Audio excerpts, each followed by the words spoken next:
Agora, eu sou um filho da eternidade. O céu não é um lugar para mim, é uma dimensão. O inferno não é um lugar, é uma dimensão. E é por ser uma dimensão que ele pode caber no nada, porque é só uma dimensionalidade. Agora, a minha eternidade espiritual também não é medida por espaço-tempo, mas pela qualidade da vida de Deus em mim. Quando Jesus diz vida eterna, o que ele está dizendo é: você vai ter a qualidade da vida de Deus em você. Isso é vida eterna. Quando ele fala de morte eterna, ele está falando que, como diz o livro de Gênesis, quando se disse a Adão e a sua mulher: não comam do fruto dessa árvore, porque no dia em que comeres, morrendo morrerás. É por isso que os judeus tinham um conceito escatológico, um conceito pós-mortem, que eles designavam como Seol, que era só a sepultura. O cara morria e acabou. Por isso o livro de Eclesiastes, no Velho Testamento, que é totalmente judaico e contempla uma filosofia judaica que veio a ser depois defendida pelos saduceus, sacerdotes do Templo de Jerusalém, que não criam em transcendência, nem anjo, nem vida eterna, nem coisa alguma, porque para eles o que existia entre o berço e a sepultura. Só isso. Agora, Jesus te diz: aquele que crê em mim jamais morrerá, viverá eternamente, receberá a qualificação da vida eterna, que é a vida de Deus me habitando. É por isso que a minha vocação em Cristo, tanto afirmada por Jesus quanto afirmada por Paulo e pelos demais apóstolos do Novo Testamento, é para que eu me torne um Cristo de Deus. Você está me olhando aqui? Eu vou partir desse mundo, vou entrar em glória sublime e vou me tornar um Cristo de Deus do universo. Essa é a minha vocação, por isso se diz que Jesus é o primogênito entre muitos irmãos. Por isso se diz que a nossa vocação é nos tornarmos semelhantes a Ele, porque haveremos de vê-lo como Ele é. E a gente não está falando do Cristo que foi morto, do Jesus que foi morto na cruz. Jesus tem 2000 anos de idade, agora o Cristo é eterno. Jesus tem 2000 anos. Jesus era o Cristo que se encarnou há 2000 anos atrás para a percepção e para a cognição humana, para a história humana. Agora o Cristo não tem começo de dias nem fim de existência. É o Alfa e o Ômega. Ele é aquele em quem todas as coisas são e subsistem.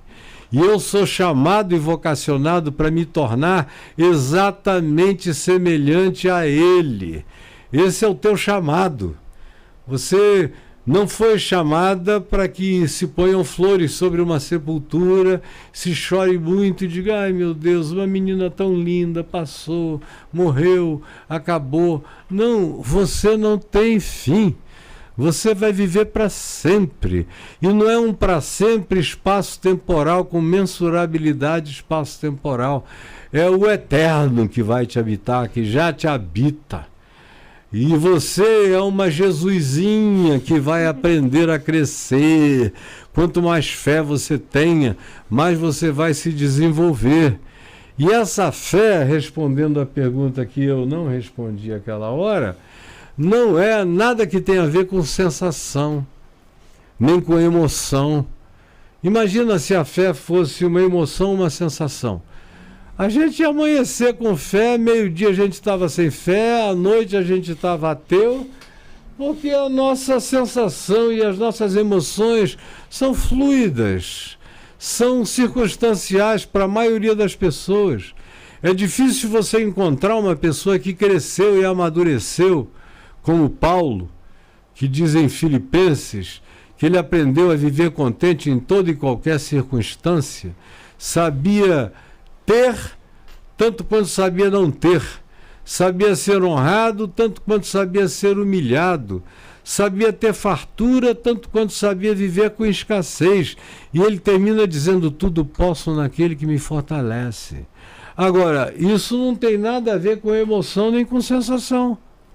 Jesus disse no jardim do Getsêmani: a minha alma está profundamente triste até a morte, até o inferno da agonia. Agora, ele não perdeu a fé em momento algum, ele sabia que tinha que atravessar aquilo. Você me perguntou: você já perdeu a fé? Não, e nem perderei jamais, porque ela não é fundada em emoção, nem em sensação, nem coisa alguma. Emoção a gente tem, elas variam. Tem dias que você acorda muito mais tomado ou por hormônios, ou empolgações, ou boas notícias, fica quase que como uma águia voando sozinho. Tem outros dias que você recebe topadas desde cedo, trancos desde cedo, o teu corpo se cansa, a tua mente se exaure, você fica cansado. Você tem dias que você diz: Senhor, quem me dera eu pudesse partir logo hoje para entrar nisso que não tem mutabilidade, nisso que é a minha vocação perene de eternidade em Ti. Mas nem por causa disso alguém perdeu a fé.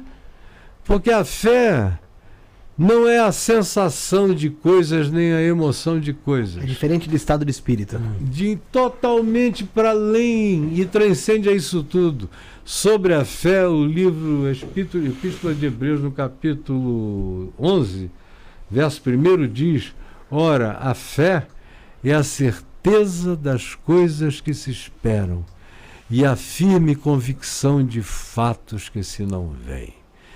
Então eu posso não estar vendo nada, mas eu sei. Nossa, que lindo, pastor Caio. Lindo, me respondeu uma coisa muito importante.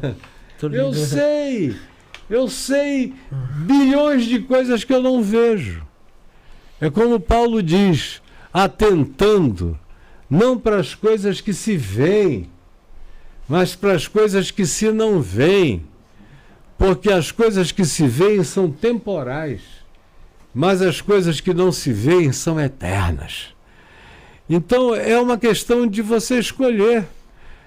Fé é um dom de Deus que coincide também com uma decisão de escolha humana.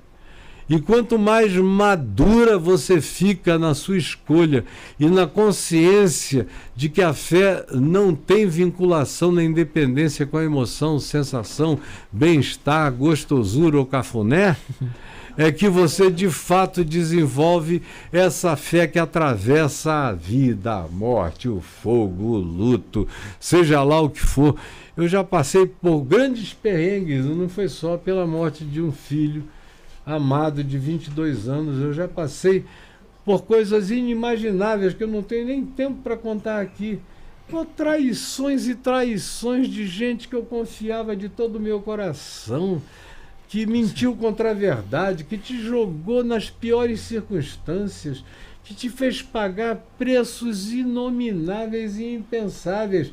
E a fé me salvou de tudo que armaram contra mim e me salvou de algo pior ainda.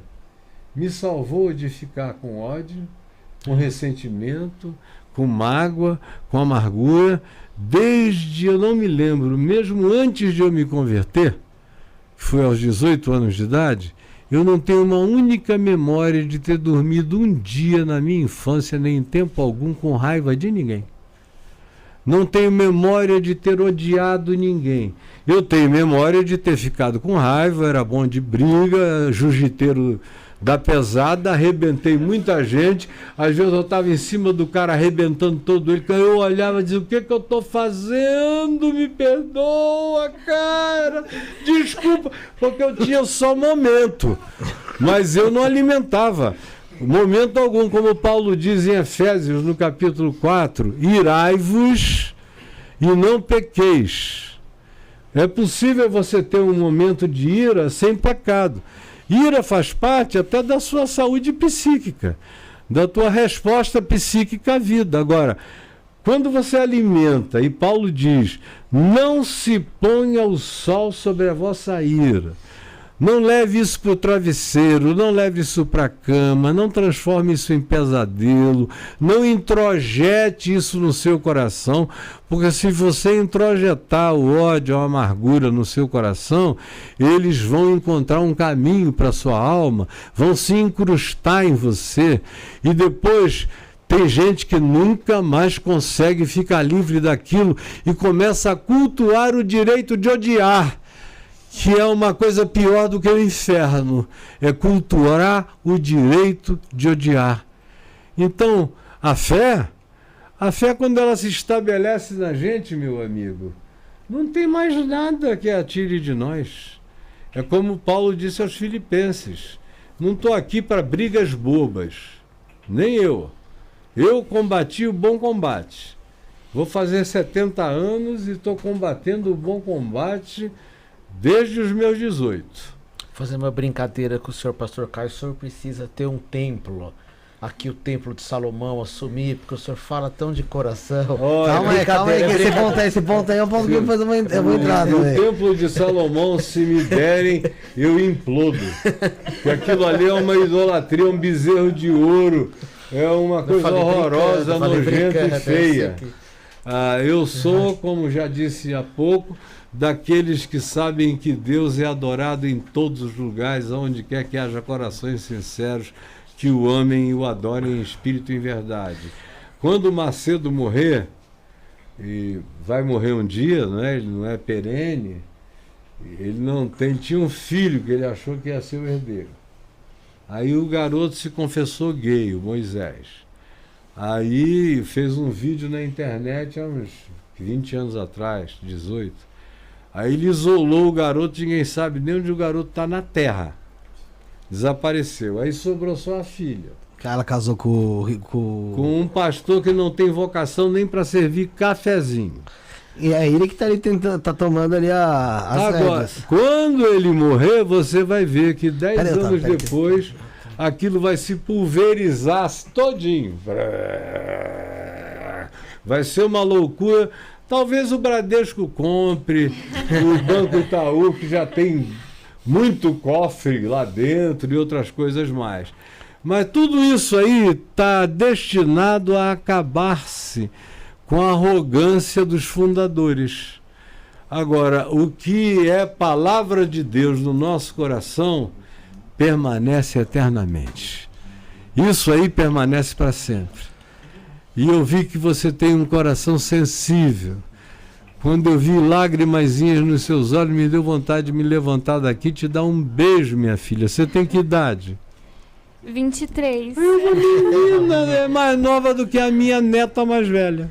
Inclusive, pastor, se puder olhar para essa câmera aqui, o pai dela é pastor Maurício Xavier, mandar um abraço para ele aqui. Pastor Maurício Xavier, a sua filha é linda, de 23 anos, uma gracinha de Deus. E que Deus te abençoe, meu irmão, viu? E espero que você não fique chocado com a franqueza das minhas opiniões.